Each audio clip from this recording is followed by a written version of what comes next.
Okay, welcome back, listeners, to the Form Pro podcast this week. We aren't doing a vidcast, but we will for bigger meetings, do the video side of it.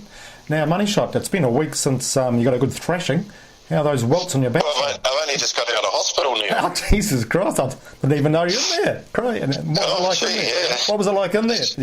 Oh, gee. Nurses? Sore. No, we've survived. The pain subsided about Monday, I think. But I tell you, it obviously appealed to a lot of our viewers, which is a little concerning. It is. What they enjoy and what they get off on, seeing grown men whip each other. But thanks to all the feedback we got in last week, re the whipping scene. But on a more serious note, the racing action was pretty good at Tauranga, I have to say. The track was obviously heavy but sticky, and the times I think we predicted about 1:14.8, and they ran about 1:14.3 in the 1200. So The track wasn't too bad, that's for sure.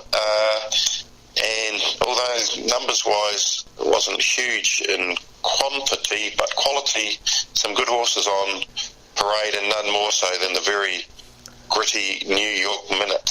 Yes, she was tough, wasn't she? And full marks to Craig Settle, the track's manager, for setting up a really good track there. Played very evenly in the end because they won from inside and out all throughout the day. So well done, Craig. And yes, New York Minute, just too tough. Gee, she looked terrific before the start. And I know if Rodrigo had done the deed for us in the big race, we would have had enough on her to double our money in the Punters Club. So that's the way racing goes. But El Lucador, gee, I thought Rodrigo had El Lucador on the turn. I thought it'd be too tough for him, but it didn't prove to be. Staved off a hurdling career. He was going to go jumping this Saturday if he didn't win the Kiwi Fruit Cup, El Lucador. But I wish he'd gone jumping last Saturday, but it was one of those days. So you didn't do too bad though. Podrick was a good result earlier in the day for the Punters Club, but hey, it's easy. There's many Harry Hindsights in the world, Neil, who tell you after what they would have and could have and should have done, but it's not easy when everyone in the world sees your punting decisions, and it's up for scrutiny. So turn the page, as they say. You're still well in front over the whole course of the season. So before we turn that page, though, the atmosphere was terrific then. I think part of that was the Punters Challenge that was held up in the big room upstairs. And how many teams did you have in that? 60 teams, it was good. Funnily enough, the guy that won it, he was down to his last $224. Yeah. And he just plonked the whole lot on Irish Mist to win the last race. And that about $2,500 collect was enough to win the competition. So, no, it was good. Obviously, it helps turnover. Just as an aside, Neil, without blowing my own trumpet too much, the Racing Tauranga meeting on Saturday, middle of winter, 73 horses. Yep. The on-course turnover we're talking here exceeded Manawatu Size Dale Puni's on-course turnover, exceeded Tirapa's International Day with 2 Group 1s turnover in February, exceeded Tiara's Group 1 day. Just to give you an idea, Riccarton on the same day, on Saturday, did 60,000. Tauranga did 196,000, so pretty good effort, really. It was. Excellent effort. And I think the atmosphere was just really good there, and people enjoyed themselves. Like you say, the quality of the fields was good. 70-odd horses weren't there, and just terrific. And I think people go there and like the place and like the atmosphere and come back again. Would that be fair to say? It would be. Hey, as we all know, probably the greatest determinant of a successful race day is the one thing you can't control, and that was in our favour on Saturday, and I'm referring, of course, to the weather. It was a nice sunny day, but there's always... we live in Tauranga, we had to expect that. we can always improve, and there's always things we can improve on, but hey, as a club, looking at it comparatively with some of the other clubs and days around the countryside, certainly that day, I think it worked out to be the 25th biggest on-course turnover of the whole season for any gallops. Amazing. Meeting. So when you look at the top 30, Ellerslie got seven of their meetings in the top 30 for on-course turnover. Riccarton and and Tauranga are second with 4 apiece. So in that regard, I think we're doing okay. Yeah, terrific. I just love the atmosphere there and the really good committee and good people. So the long might continue, and you're obviously always looking at ways to improve yourself. So only one way you can go. So excellent. And the chocolate fish last week, I think you had the New York Minute, and I had Under the Moonlight. Speaking to Cameron Lammas, actually, I saw him up for the last race, and he looked really stuffed. And I read later on he was excused from the last race and through dehydration, etc. And he said she just didn't handle that ground. So maybe going back to Te Rapa for the Foxbridge Plate, then maybe looking at retiring after that. So. Yeah, well, she won that well last year, so that'd be probably a race that they'll be targeting with her again for sure. Yeah, true. New York Minute, talking now, probably the same sort of line. The Foxbridge Plate maybe into the Group 1 at Hawke's Bay, avoiding the Opunake Cup, avoiding the Winter Cup, sort of freshening her up and going maybe aiming a bit higher. She's her track work rider said he's never seen a horse with a bigger set of nostrils than New York Minute. So obviously the ability to get oxygen through the system and breathing, etc., with a big set of nostrils. She's a big mare as it is. That must help her for sure. Well, Usain Bolt's got a big pair of nostrils, so maybe something in there. Exactly. Yeah. And that was a great week last week, and just shame we couldn't do extra for the Punters Club, but there'll be others, and we'll talk about the Pick 6 syndicates coming up later on too. Anyway, nothing else you want to add before we go into part 2? No. Rightio. We'll be on to part 2, where we're going to preview really 2 good races from both tracks. 1. 2 meetings thoroughbred-wise in the country tomorrow. Ruakaka and Hawke's Bay. We'll preview the feature from each meeting. Firstly, Neil, the Waipu Cup, the Open 1400, sponsored by North Pine. Ricky Tiki Tavi is your $3.50 favourite on the final fields. Looks a shoe-in for mine. What do you reckon? Well, it's hard to argue with that, because I think she just sort of blew out last start and needed that run after about 60-odd days of rest, even though the trainer was pretty confident of a good run. So up to 1,400 metres off a decent tempo, where she does look to be a better horse when she's chasing them home with that tenor foot of hers. So do you agree with that? Well, she's in on the minimum. You've got to remember, she won both days of the Auckland Cup Carnival, a 75 and then an 85 rated race, and she's still in the minimum on an open handicap. They were $50,000 races. You couldn't see any of those other horses on the minimum getting anywhere near that sort of quality of win. So No. with the speed on, Southern Icon, he's normally a stride slow, so he'll be hunting up to try and maintain the rail from the 1 draw. But horses like Silver Sassanov, Charlie Farley, his Cavalier like to go forward. Should be good tempo. Yep. And the man that let you down last week, the bearded one, Cameron Lammas, might redeem himself this week on Ricky Tiki Tavi, I'd say. $3.50, I think that's a pretty good price. We know how well the locals go on their home track, so pretty fair price, and one I'll be getting involved with. Yeah, definitely. No, I'll be on her. And I think Vine Vale's coming from $6.20 to $5.50, and I can't see her beating Ricky or him beating Ricky Tiki Tavi, so $3.50, good money. Right. Get aboard. Yep, yeah. You're right. Now, Hawke's Bay, of course, the jumps, the main goes there, and the Hawke's Bay steeplechase this year. Simon's 50th birthday. We'll find out more, no doubt, tomorrow who Simon is, and he's celebrating his birthday by sponsoring the big race. And one of your favourites has come up, the final field favourite, Neil, number 2, Max. Race 7 at Hawke's Bay, 340. You go through this field, I can't see anything getting anywhere near Max. He'd have to fall over to lose for mine, still well weighted, and he'll be winning this for sure. Well, I think he could still fall over and still get up and win.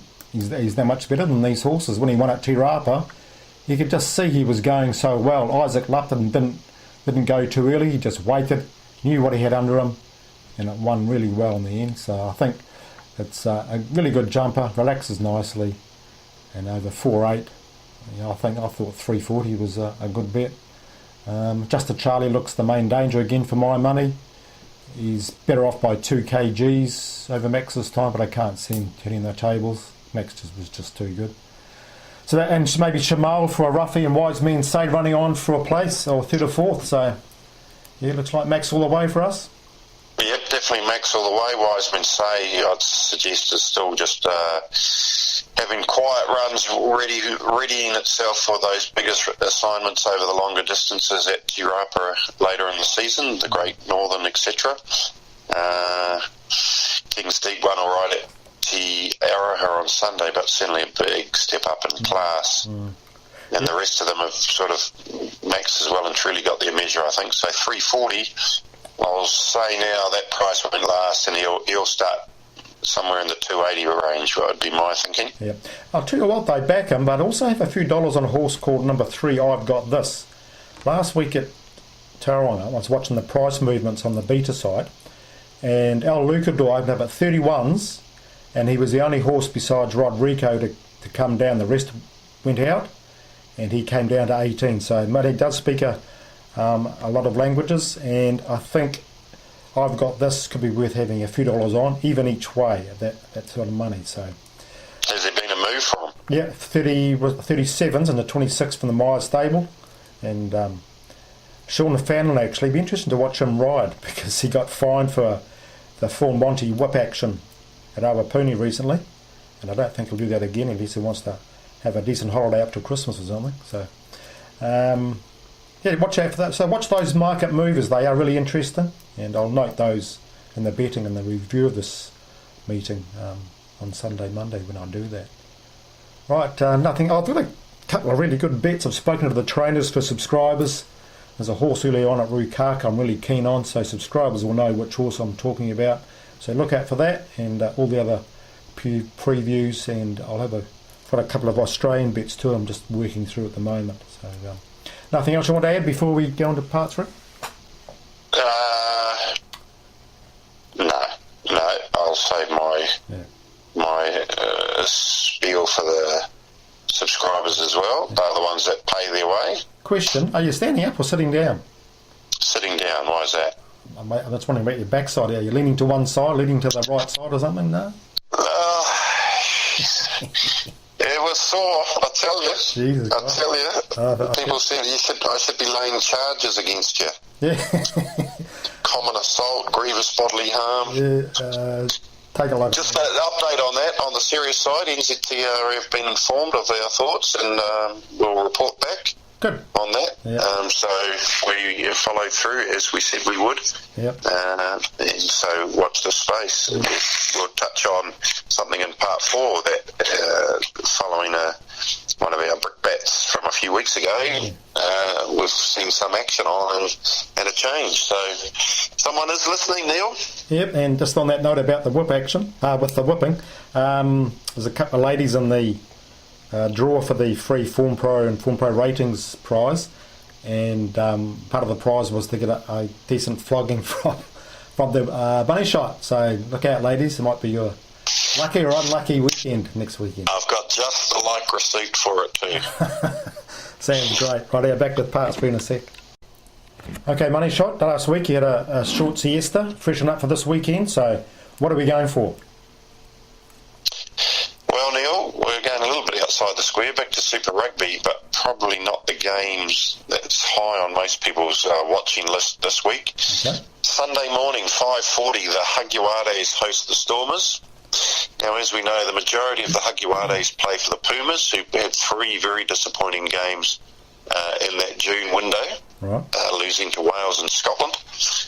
And I think they might be on a bit of a downer. And the Stormers, they'll come to this game confident, knowing that they've beaten the Hagiwares 3 times they've met previously. And I think they might just fly under the radar here and sneak home. If you're feeling brave, take the $3 head-to-head, option 2386, number 2, Stormers $3.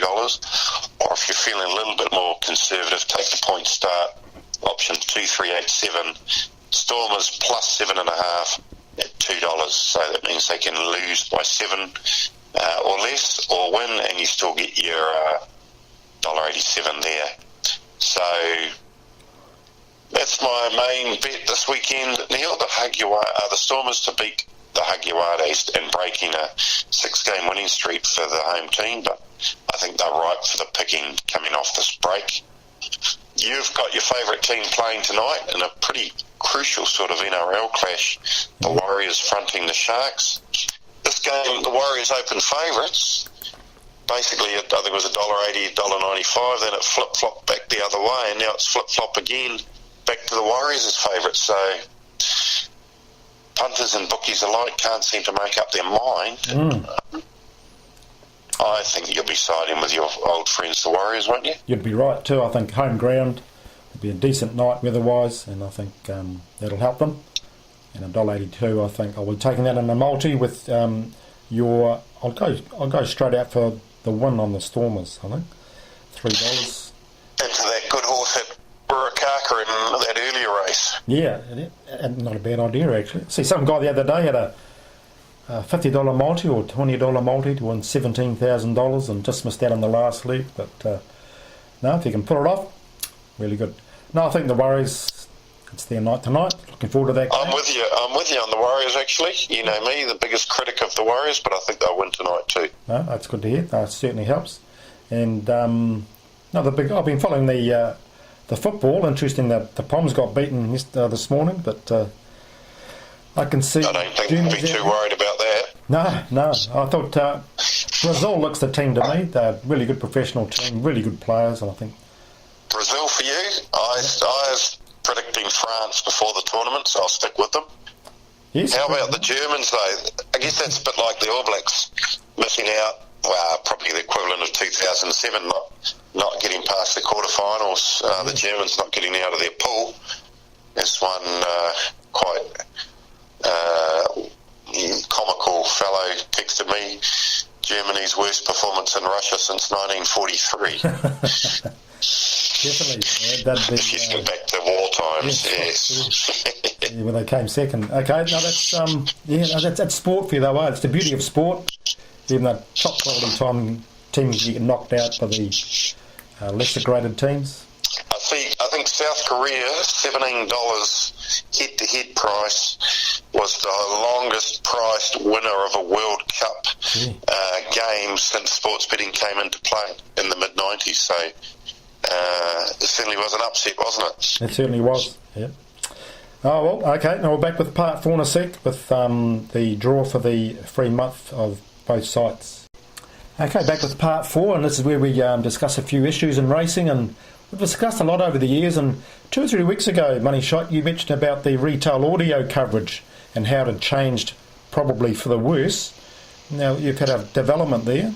I have had a development. I've been told by a very good source that the retail audio service, this is for people that go to the actual TAB outlets, etc., is returning. So there will be a retail audio service that isn't linked to Radio Trackside. So the powers that be have obviously listened and realised that the change that they made wasn't for the betterment of their customers and have accepted that and have gone back to the old system. So good to see that that's happened for those people that found it very annoying having to watch races at the TAB while the radio might have been talking about something completely different. So that's a piece of good news. It is. Common sense has prevailed, and good to see they can actually try something and realise it's not right and go back to the right way. So good stuff. Okay. Now, last week's question was in regards to the 1998 Kiwi Fruit Cup, who rode in that race that also rode in last week's race? The answer was Tony Allen. Funnily enough, Neil, we hosted a few visiting trainers and connections on the Friday night, and you wouldn't believe who turned up on that Friday night. The winning jockey of the 1998 Kiwi Fruit Cup, Kim Taylor, who rode Kwasin to beat Watch Officer. Okay. So that was a bit of irony there. She remembered the race well. Bet you did. And I won't tell the listeners what Opie Bosson said after the line as they just crossed the line. I think he realised the error of his ways. And so, Kim's still alive and kicking, and had a share in a horse called Hard to Be Humble that ran in the Kiwi Fruit Cup. Just probably didn't handle the sticky conditions, but certainly a horse to follow down the track for sure. Yeah. But we had 11 correct entrants. So you've got the names on the table there, Neil? Yeah, and the numbers beside 1 to 11? Yep. And Number 9. Who is number 9? Sally and Sarah will be relieved because it's not there. Oh, it's not one of the ladies. No, that's a shame. No, Ray P. With a text entry is the lucky winner. He gets a month's free Form Pro sub and the rating site. And if you want a thrashing by the money shot, just let me know. And that can be arranged either live or we can tape it and put it on YouTube. If you're that inclined. I don't know if it will go viral like last week's episode did, but we better come up with a question. Yeah. You've still got enough prizes in the prize cupboard to find something for this week's winner? Yes, we'll vary it up a bit because I'll mention the Pick 6 syndicate we're going to start off next week, and the winner will get 2 $10 units free of charge into that syndicate next week. So with $20 odd. Sounds like a good prize. Yeah. So to be winning that prize, you need to text or email Neil the answer to this question. The Hawke's Bay Steeplechase has been run tomorrow. Back in 1974, a horse by the name of Teak, trained and owned by Frida White, won the Hawke's Bay Steeplechase. How old was Teak when he won that race in 1974?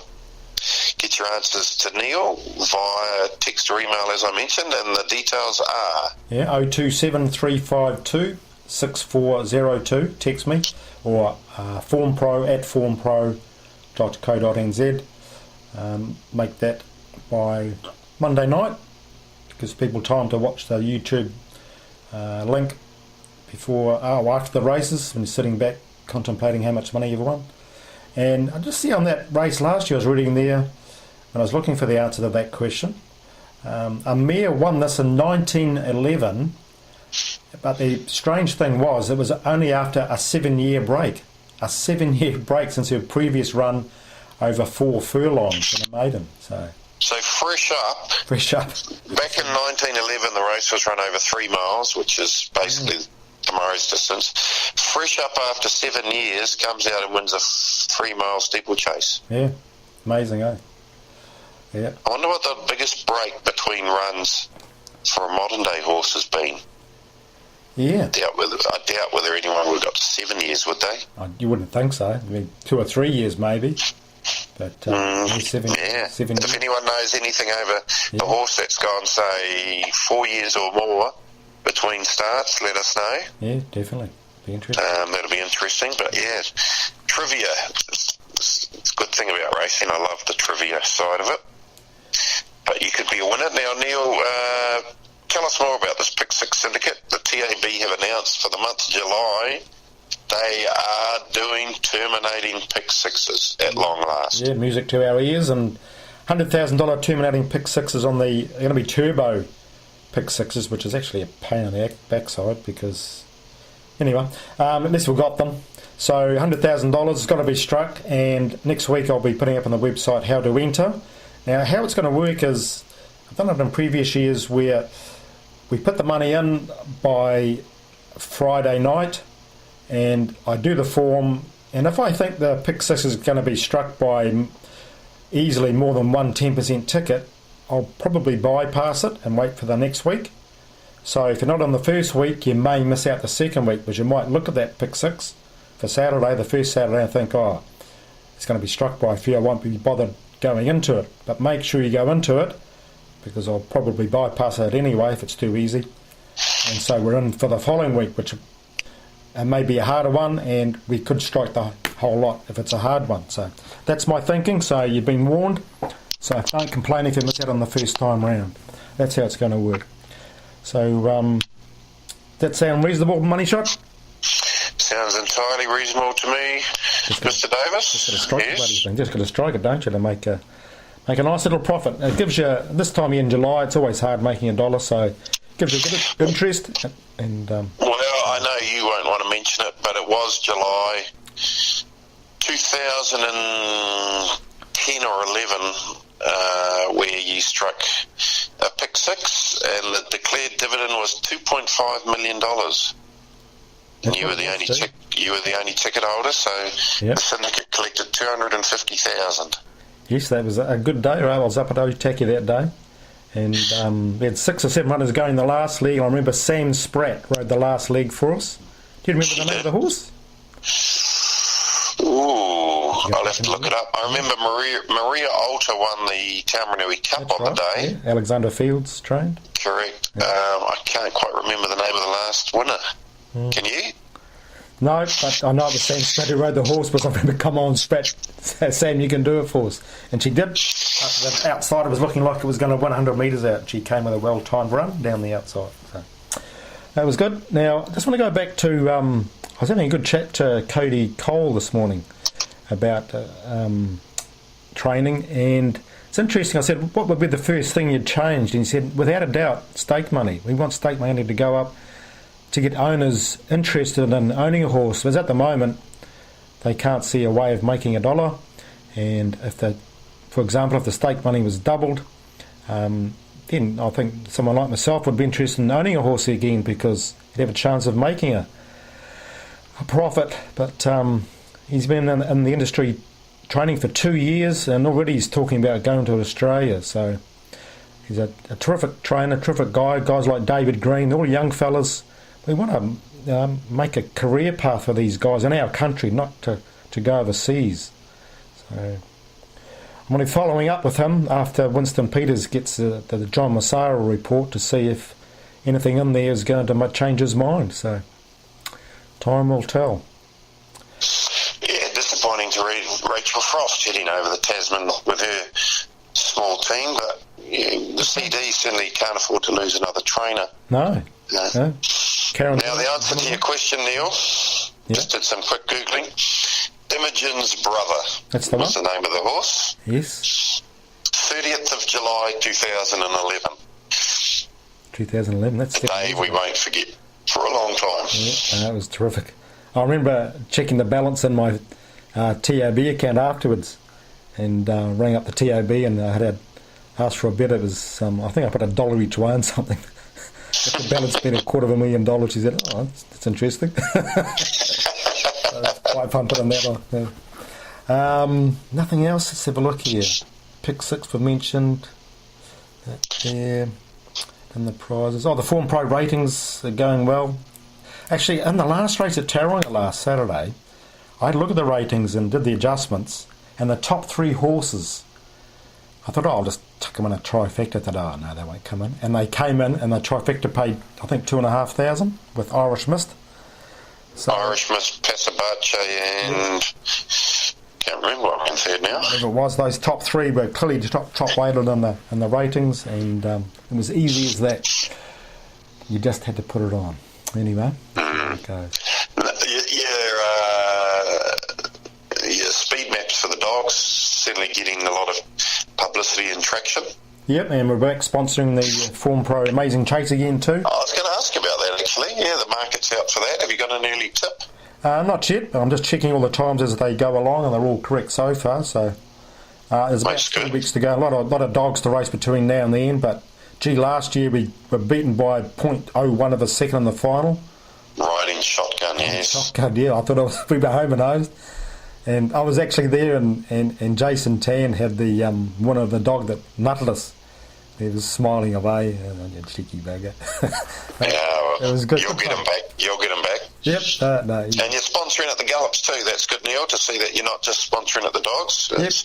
Yep. So watch the space for that coming up shortly, I imagine. Yep. No, it's all looking up. We're getting the fine weather back, hopefully in August.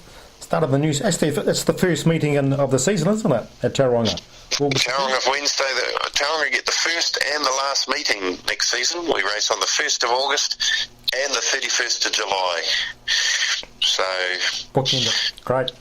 Bookend it. Hopefully the jockeys or the trainers' premiership might come down to that last meeting. You never know. Yep. Can't see the trainers' premiership just quietly coming down to that. Any price about Baker Forsman and the trainers' premiership next year, you'd be taking, wouldn't you? That's right. Yeah. Well, they I can't believe they opened $1.90 this year. That was your best bet of the century. So anything above probably $1.30 next year, you'd be just lapping up because their dominance in the training ranks, I can't see changing anytime soon. Yeah, with a jockey they can get suspended or injured, but with a trainer, I suppose they can get injured, but pretty badly to stop training. But Well, the horses will still run. That's right. 190 was it last year? That was W money material, wasn't it? It was a It was $1.90. They opened $1.90 Baker Forsman, and they were paying out by about April, I think it was. Amazing. Yeah.